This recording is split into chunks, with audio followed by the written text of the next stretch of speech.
وَلَقَدْ خَلَقْنَا السَّمَاوَاتِ وَالْأَرْضَ وَمَا بَيْنَهُمَا فِي 6 أَيَّامٍ وَمَا مَسَّنَا مِن لُّغُوبٍ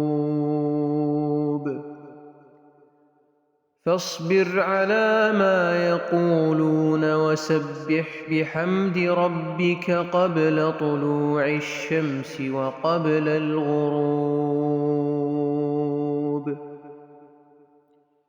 ومن الليل فسبحه وأدبار السجود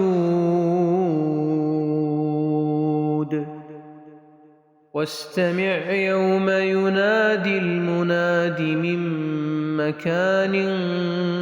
قريب يوم يسمعون الصيحة بالحق ذلك يوم الخروج إنا نحن نحيي ونميت وإلينا المصير يوم تشقق الأرض عنهم سراعا ذلك حشر علينا يسير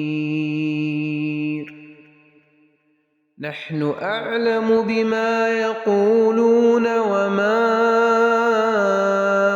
أنت عليهم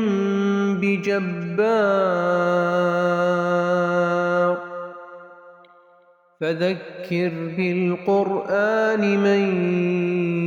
يخاف وعيد